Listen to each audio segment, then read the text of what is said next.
The deep dive में आपका स्वागत है। आज का टॉपिक शायद हर बिजनेस ओनर के लिए है जो अपनी ही बनाई कंपनी में फंसा हुआ महसूस करता है। हम सब ने वो कहावत सुनी है, अगर कोई काम सही से करना है तो खुद करो। हाँ, और सुनने में तो बहुत दमदार लगती है ये। बिल्कुल। पर यही वो सोच है जो कई लोगों को उनकी कंपनी का कैदी बना देती है। और ये एक ऐसा जाल है जिसमें लोग आज़ादी की तलाश में बिजनेस शुरू करके फंस जाते हैं। वे अपने लिए एक ऐसी नौकरी बना लेते हैं जिसे वो छोड़ भी नहीं सकते। और मजे की बात यह है कि बॉस भी खुद ही होते हैं। सही बात है। तो आज हम इसी जाल को तोड़ने के एक फ्रेमवर्क पर बात करेंगे। हमारे हाथ एक सफल उद्यमी के कुछ नोट्स और लेख लगे हैं जो बताते हैं कि एक ऐसा बिजनेस कैसे बनाया जाए जो आपके बिना भी चले और पैसा भी कमाए। हमारा मिशन उन कदमों को समझना है जो किसी को भी एक कर्मचारी से एक असली मालिक बना सकते हैं। और ये कर्मचारी और मालिक का जो फर्क है ना, ये बहुत जरूरी है।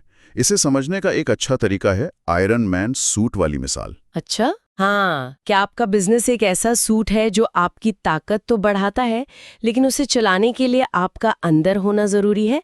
या फिर क्या ये एक ऐसा सिस्टम है जो अपने आप काम कर सकता है और आप उसे बस दूर से देख सकते हैं? जब आपका बिजनेस आपके बिना चल सकता है, तभी वो एक बेचने लायक संपत्ति, एक असली एसेट बनता है। चलिए, इसी आयरन मैन वाली बात को थोड़ा और खोलते हैं। हमारे सोर्स मटेरियल में दो काल्पनिक बिजनेस ओनर्स की एक बड़ी दिलचस्प कहानी है। ओके। एक तरफ है फ्रस्ट्रेटेड फ्रेड और दूसरी तरफ वेल्दी विलियम। मजे की बात यह है कि दोनों की कंपनियां कागज पर बिल्कुल एक जैसी हैं। सालाना $10 मिलियन का रेवेन्यू और $2 मिलियन का प्रॉफिट। अच्छा, मतलब बाहर से देखने पर तो लगेगा कि दोनों एक ही नाव में सवार हैं। हाँ, लेकिन उनकी असलियत में जमीन आसमान का फर्क है। फ्रेड, जैसा कि नाम से ही जाहिर है, बहुत फ्रस्ट्रेटेड है।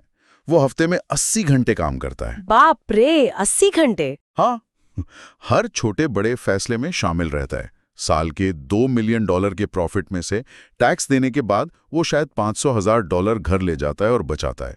उसकी नेटवर्थ इसी रफ्तार से बढ़ती है। जो कि देखा जाए तो बुरी बात नहीं है। वो पैसा कमा रहा है, भले ही बहुत ज्यादा मेहनत करके। सही बात। लेकिन अब विलियम से मिलिए। विलियम अपनी कंपनी में काम नहीं करता, वो बस उसका मालिक है। अच्छा। वैसे ही जैसे कोई स्टॉक मार्केट में किसी कंपनी का शेयर खरीदकर उसका मालिक बन जाता है। वो शायद हफ्ते में 1-8 घंटा किसी मीटिंग में आता हो। तो अब असली सवाल ये है कि दोनों में से ज्यादा अमीर कौन है? और यहीं पर दौलत बनाने का पूरा गणित छिपा है, जो ज्यादातर लोग समझ नहीं पाते। विलियम का बिजनेस, क्योंकि वो उसके बिना चल रहा है, उसकी एक बाजार कीमत है। मान लीजिए कोई प्राइवेट इक्विटी फर्म या कोई निवेशक उसके बिजनेस को प्रॉफिट का 6 गुना दाम देने को तैयार है। इसे मल्टीपल कहते हैं। अच्छा, 6 का मल्टीपल, तो $2 मिलियन के प्रॉफिट पर, यानी उसके बिजनेस की कीमत हुई $12 मिलियन। बिल्कुल। अब यहां से खेल दिलचस्प होता है। मान लीजिए दोनों ने मेहनत की और अपने बिजनेस का प्रॉफिट $500,000 और बढ़ा दिया। ठीक है। फ्रेड की नेटवर्थ में कितना इजाफा होगा? टैक्स के बाद शायद $250,000 का। हाँ, आधा। लेकिन विलियम के बिजनेस की जो कीमत है $12 मिलियन, वो भी तो 6 के मल्टीपल से बढ़ेगी। तो $500,000 के अतिरिक्त प्रॉफिट से उसकी नेटवर्थ में सीधे $3 मिलियन का इजाफा होगा। एक मिनट, ये तो कमाल है। प्रॉफिट में एक जैसा इजाफा होने पर भी विलियम की दौलत कई गुना तेजी से बढ़ रही है। हाँ, फ्रेड से 12 गुना तेजी से, सिर्फ इसलिए क्योंकि उसका बिजनेस अपने आप चलता है। ये अकेली बात ही इस पूरे सिस्टम को अपनाने के लिए काफी है। ये सिर्फ लाइफस्टाइल की बात नहीं है, ये तो दौलत बनाने का एक बिल्कुल अलग ही तरीका है। यही है दौलत का असली खेल। ये सैलरी या रेगुलर इनकम से अमीर बनने की कोशिश करने से कई ज्यादा असरदार है। आप सिर्फ कमाई नहीं कर रहे, आप एक ऐसी संपत्ति बना रहे हैं जिसकी कीमत हर दिन बढ़ रही है, भले ही आप छुट्टी पर हो। फ्रेड अमीर बन रहा है, लेकिन विलियम दौलत बना रहा है। ठीक है, तो अब हर कोई जानना चाहेगा कि फ्रस्ट्रेटेड फ्रेड से वेल्दी विलियम कैसे बना जाए। इस सफर की शुरुआत कहाँ से होती है? क्योंकि ये सुनने में जितना आसान लगता है, करने में उतना ही मुश्किल होगा। इसकी शुरुआत एक बहुत ही, मैं कहूंगी, उबाऊ लेकिन सबसे जरूरी काम से होती है। अपनी एक इन्वेंट्री बनाना। ये लिस्ट बनाना कि आप असल में पूरे दिन करते क्या हैं। हर एक छोटा बड़ा काम। सुनने में ही थका देने वाला काम लग रहा है। एक एक ईमेल, एक एक फोन कॉल, सब कुछ लिखना होगा। हाँ, इसके लिए एक तकनीक है जिसे टाइम स्टडी कहते हैं। एक एक्सेल शीट खोलिए, उसमें पूरे दिन के लिए हर 15 मिनट का एक स्लॉट बनाइए और हर 15 मिनट पर एक टाइमर लगाइए। जब टाइमर बजे तो बस जाकर उस शीट में एक दो शब्द लिख दीजिए कि आपने पिछले 15 मिनट में क्या किया। जैसे customer call, email check, team meeting, social media देखा, कुछ भी। मुझे इसमें एक मजेदार बात नजर आ रही है। जिस हफ्ते को ये करेगा वो शायद उसकी जिंदगी का सबसे प्रोडक्टिव हफ्ता होगा। बिल्कुल। क्योंकि जब हमें पता होता है कि कोई हमें देख रहा है, भले ही वो हम खुद ही क्यों ना हो, हमारा बर्ताव बदल जाता है। बिल्कुल सही। इसे हॉथॉर्न इफेक्ट कहते हैं। एक हफ्ते के बाद आपके पास एक कच्चा डेटा होगा कि आपका समय असल में जा कहाँ रहा है। अब उस लिस्ट को देखकर हर काम के आगे 3 में से एक चीज लिखनी है। क्या ये एक प्रोजेक्ट है जो सिर्फ एक बार करना है, एक प्रोसेस है जो बार बार होता है, या इसके लिए एक पर्सन की जरूरत है। ठीक है, तो कामों की पहचान हो गई। अब उन्हें किसी और को सौंपने की बारी आती है। यहीं पर ज्यादातर ओनर्स घबरा जाते हैं। और इसी घबराहट से निपटने के लिए एक और सिस्टम है, red yellow green system. Red, yellow, green, traffic light जैसा। हाँ, बिल्कुल। अपने कामों की लिस्ट को इन 3 रंगों में बांट दीजिए। ग्रीन वो काम है जो आप आज अभी अपनी टीम में किसी को 5 मिनट में सिखाकर दे सकते हैं। जैसे कि इनवॉइस भेजना या अपॉइंटमेंट सेट करना। एग्जैक्टली। येलो वो काम है जिन्हें सौंपने के लिए आपको पहले एक प्रोसेस या सिस्टम बनाना पड़ेगा। आप जानते हैं कि ये कैसे करना है, बस उसे लिखने की जरूरत है। जैसे नए क्लाइंट को ऑनबोर्ड करने का तरीका। सही। और रेड वो काम है जिन्हें आप सौंप ही नहीं सकते, क्योंकि या तो आपको खुद नहीं पता कि इन्हें कैसे करना है, या फिर इसके लिए एक नए इंसान को नौकरी पर रखना पड़ेगा। ये दिलचस्प है, क्योंकि ज्यादातर लोग सबसे मुश्किल यानी रेड कामों से ही शुरू करना चाहते हैं। हाँ, उन्हें लगता है कि वही सबसे जरूरी है। लेकिन ये फ्रेमवर्क तो उल्टा कह रहा है, पहले ग्रीन, फिर येलो और आखिर में रेड।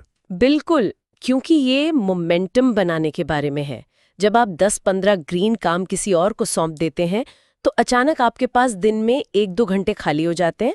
उस खाली समय का इस्तेमाल आप येलो कामों के लिए प्रोसेस बनाने में करते हैं, और जब येलो काम भी खत्म हो जाते हैं तब आपके पास रेड कामों पर ध्यान देने के लिए दिमागी और समय की ताकत होती है।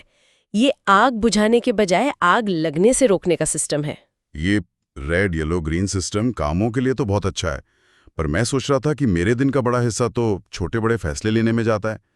क्या उन फैसलों को भी इसी तरह सिस्टम में ढाला जा सकता है? वो तो काम से भी ज्यादा मुश्किल लगते हैं। ये बहुत अच्छा सवाल है, क्योंकि काम सौंपना फिर भी आसान है, फैसले सौंपना मुश्किल। इसका तरीका है नियम बनाना। नियम? हाँ, अगर ऐसा हो तो वैसा करो वाले नियम। कोई उदाहरण? मान लीजिए आपकी एक कस्टमर सपोर्ट टीम है। आपके पास बार बार एक ही तरह के सवाल आते होंगे। मेरा पता बदलना है, क्या मैं प्रोडक्ट का फ्लेवर बदल सकता हूँ, मेरा ऑर्डर कहाँ है? बिल्कुल। हाँ। हर सवाल के लिए एक स्टैंडर्ड जवाब और प्रक्रिया बना दीजिए। एक डॉक्यूमेंट बनाइए कि अगर ये सवाल आए तो ये जवाब देना है। इससे 80% फैसले तो अपने आप हो जाएंगे। और बाकी 20% के लिए? जहां कुछ अलग हो, वहां आप अपनी टीम को एक सीमा तक आजादी देते हैं। जैसे आप एक नियम बना सकते हैं कि कोई भी टीम मैनेजर $500 तक का रिफंड ग्राहक को खुश करने के लिए बिना आपसे पूछे दे सकता है। अच्छा। अगर मामला $500 से ज्यादा का है तभी वो आपके पास आएगा। बिल्कुल। इससे आपका समय भी बचता है और टीम को भी लगता है कि उन पर भरोसा किया जा रहा है। और वे भी मालिक की तरह सोचना शुरू कर देते हैं। बिल्कुल। मतलब ये सिर्फ काम के बारे में नहीं है, ये टीम को बिजनेस की भाषा सिखाने के बारे में है।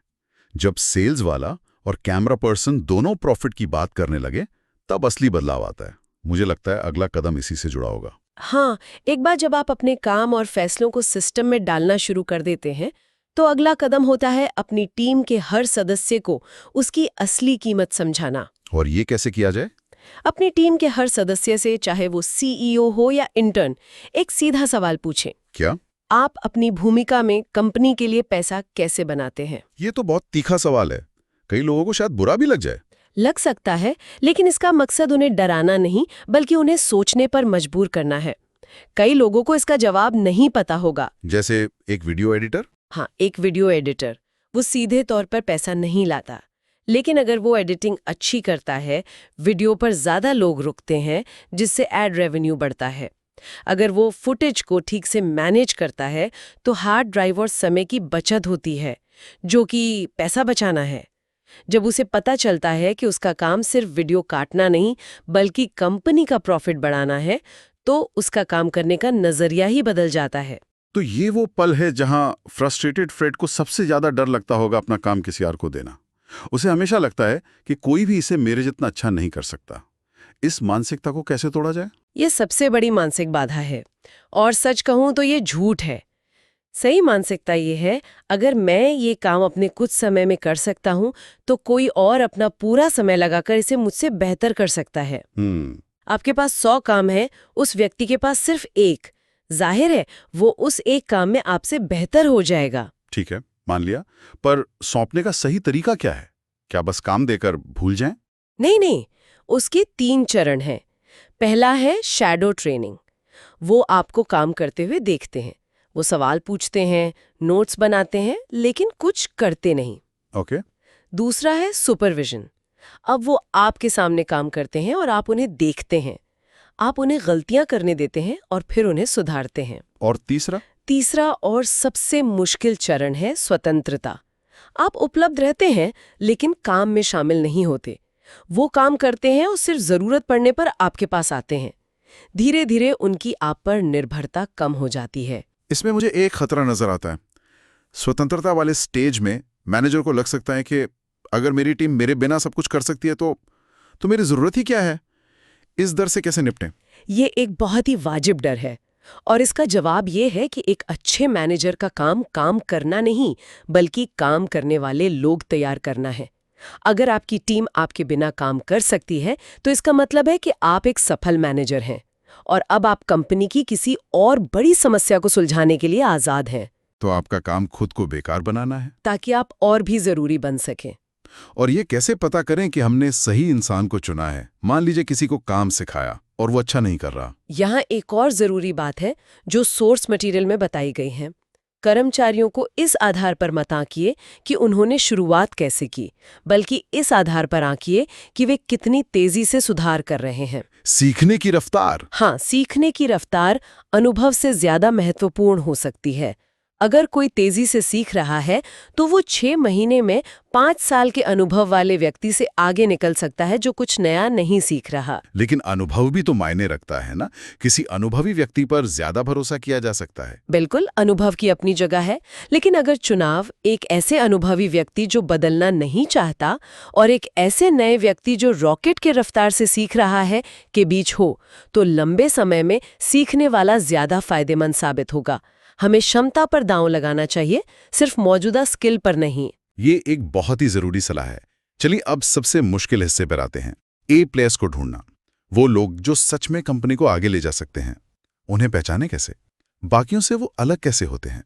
ए प्लेयर्स वो लोग होते हैं जो अपनी भूमिका को आंकड़ों यानी मैट्रिक्स में समझा सकते हैं। उनकी बातचीत की क्वालिटी से ही उनकी काबिलियत का पता चल जाता है। इसका कोई उदाहरण दे सकते हैं? हमारे सोर्स में एक कहानी है।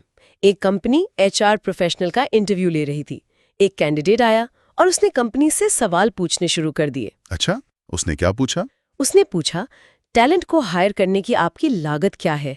एक पोजीशन भरने में औसतन कितना समय लगता है? 90 दिनों के बाद कितने नए कर्मचारी और उनके मैनेजर दोनों मानते हैं कि यह एक परफेक्ट हायर था? वाह! उसके सवालों से ही पता चल गया कि वो सिर्फ काम नहीं करता बल्कि काम के असर को मापता भी है। वो एक ए प्लेयर था। लेकिन क्या ये हर रोल पे लागू होता है? मान लीजिए कोई ग्राफिक डिजाइनर है, वो अपने काम को मैट्रिक्स में कैसे समझाएगा? उसका काम तो क्रिएटिव है। बहुत अच्छा सवाल है। हर रोल का मैट्रिक होता है। एक ग्राफिक डिजाइनर के मैट्रिक्स हो सकते हैं डिजाइन को फाइनल अप्रूवल मिलने में औसतन कितना समय लगता है, या उसके बनाए गए विजुअल्स का एबी टेस्ट में क्या परफॉर्मेंस रहा। बिल्कुल, या कितनी बार डिजाइन पहली बार में ही पास हो जाता है। इसी तरह एक कस्टमर सपोर्ट वाले का मैट्रिक सिर्फ कितनी कॉल्स ली नहीं बल्कि ग्राहक की संतुष्टि का स्कोर क्या था भी है। ए प्लेयर्स अपने काम के नतीजे को नंबरों में देखने का तरीका ढूंढ ही लेते हैं। और उन्हें ढूंढने का सबसे कारगर तरीका क्या है? एक थोड़ी अजीब सलाह है, जरूरत से ज्यादा लोगों का इंटरव्यू लें। ज्यादा लोगों का? हाँ, जब आप एक ही रोल के लिए 50 लोगों से बात करते हैं तो आपको अपने आप अच्छे और औसत में फर्क समझ आने लगता है। आपकी सही इंसान को पहचानने की क्षमता, जिसे पिकर कहते हैं, बेहतर हो जाती है। मतलब आप पैटर्न पहचानने लगते हैं। एग्जैक्टली। पहली बार में शायद आप 5 मैनेजर हायर करने के बाद एक अच्छा मैनेजर ढूंढ पाएंगे, लेकिन उस अनुभव से आप सीख जाते हैं कि एक अच्छा मैनेजर असल में दिखता कैसा है, बात कैसे करता है। ये मेहनत का काम है, लेकिन लंबे समय में शायद सबसे ज्यादा फायदेमंद है। अब एक आखिरी और सबसे बड़े खतरे की बात करते हैं। ज्यादातर बिजनेस में, खासकर शुरुआत में, ग्राहक सिर्फ मालिक के चेहरे या नाम की वजह से आते हैं। ये कितना बड़ा खतरा है। ये बिजनेस के लिए सबसे बड़ा खतरा है, जिसे की मैन रिस्क कहते हैं। अगर आपका चेहरा ही आपकी मार्केटिंग है, तो जब आप छुट्टी पर जाएंगे तो रेवेन्यू भी छुट्टी पर चला जाएगा। एक बड़ा बिजनेस बनाने के लिए आपको खुद को कम महत्वपूर्ण बनाना होगा, अपने चेहरे को बिजनेस से हटाना होगा। तो मार्केटिंग को सिस्टम में कैसे बदला जाए ताकि वो संस्थापक के चेहरे पर निर्भर न रहे? बहुत कारगर है। पहला, स्क्रीनशॉट्स। अपनी ऑनलाइन कम्युनिटी जैसे फेसबुक ग्रुप या ट्विटर से ग्राहकों की अच्छी टिप्पणियों के स्क्रीनशॉट लेकर उन्हें विज्ञापन की तरह इस्तेमाल करें। हाँ, ये बहुत असली और भरोसेमंद लगता है। दूसरा, टेस्टिमोनियल। ग्राहकों को वीडियो टेस्टिमोनियल देने के लिए कुछ इनाम या डिस्काउंट दें। लोगों को दूसरे लोगों की सफलता की कहानियां सुनना पसंद है। तीसरा है लाइफ साइकिल एड्स। ये बहुत शक्तिशाली हैं। किसी ग्राहक की पहली सेल्स कॉल की रिकॉर्डिंग, उसकी इजाजत से, जहां वो डरा हुआ और शंका में था, से लेकर उसकी सफलता के बाद के इंटरव्यू तक की कहानी को एक वीडियो में दिखाएं। ये डर से जीत तक का पूरा सफर दिखाता है। बिल्कुल। और चौथा, ऑनलाइन रिव्यूज। गूगल या येल्प पर मिले 5 स्टार रिव्यूज को खूबसूरत डिजाइन में बदलकर सोशल मीडिया पर डालें। यहाँ तक कि सोर्स में ये भी कहा गया है कि आप मजेदार 1 स्टार रिव्यूज का भी इस्तेमाल कर सकते हैं। ये थोड़ा अजीब नहीं है? नहीं, ये बहुत स्मार्ट है। एक मजेदार 1 स्टार रिव्यू जैसे, आपके प्रोडक्ट ने मेरी जिंदगी बदल दी, अब मेरी पत्नी मुझसे और भी ज्यादा काम करवाती है। इसको शेयर करके आप दिखाते हैं कि आपका ब्रांड मजेदार है और खुद पर हंस सकता है। हाँ, अच्छा। या फिर एक असली नेगेटिव रिव्यू को ये दिखाने के लिए इस्तेमाल कर सकते हैं कि आपका प्रोडक्ट किसके लिए नहीं है। जैसे, ये प्रोडक्ट बहुत महंगा है। आप इसे शेयर करके कह सकते हैं, हाँ, ये उनके लिए नहीं है जो सस्ता समाधान ढूंढ रहे हैं। वाह, ये भी एक तरह की पोजीशनिंग है। ये सभी तरीके कंपनी को एक अलग पहचान देते हैं, जो सिर्फ संस्थापक पर निर्भर नहीं है। तो आज हमने जो यात्रा तय की है, वो एक बिजनेस ओनर के आयरन मैन सूट के अंदर फंसे होने से लेकर एक ऐसा सूट बनाने तक की है जो अपने आप काम करता है। बिल्कुल। ये सफर करने से शुरू होकर सिस्टम बनाने, डॉक्यूमेंटिंग, फिर टीम को लीड करने और अंत में खुद को बिजनेस के रोजमर्रा के कामों से पूरी तरह हटाने तक का है। हर कदम पर आपको खुद को थोड़ा और कम जरूरी बनाना होता है। तो जब ये सब हो जाए तो अंतिम कदम क्या है? कैसे पता चलेगा कि काम पूरा हो गया? अंतिम चरण है इस पूरे सिस्टम का स्ट्रेस टेस्ट करना। Stress test. 3 महीने की लंबी छुट्टी लें, फोन बंद कर दें और देखें कि आपकी गैर मौजूदगी में क्या टूटता है। और फिर जब आप वापस आएं तो जो भी टूटा है उसे ठीक करने के लिए एक नया सिस्टम बनाएं। और ये तब तक करें जब तक कुछ भी न टूटे। जब आप 3 महीने बाद वापस आएं और बिजनेस पहले से भी बेहतर चल रहा हो, तब आपके पास एक असली संपत्ति होगी जो आपके बिना भी बढ़ती रहेगी। आज की चर्चा इस पर थी कि एक ऐसा बिजनेस कैसे बनाया जाए जो आपके बिना चल सके। लेकिन मेरे मन में एक सवाल आ रहा है जिसे मैं हमारे श्रोताओं के लिए छोड़ना चाहता हूँ। पूछिए। एक ऐसा बिजनेस बनाना जो आपके बिना चल सके, ये एक बात है, लेकिन एक ऐसा बिजनेस कैसे बनाया जाए जो आपके बिना न सिर्फ चले बल्कि इनोवेट भी करे, आगे की रणनीति भी खुद बना सके। जब संस्थापक, जो कि मुख्य दूरदर्शी होता है, वो तस्वीर से हट जाए, तब कंपनी में रचनात्मकता और अगले बड़े आइडिया को जिंदा रखने के लिए कौन से सिस्टम जरूरी होते हैं?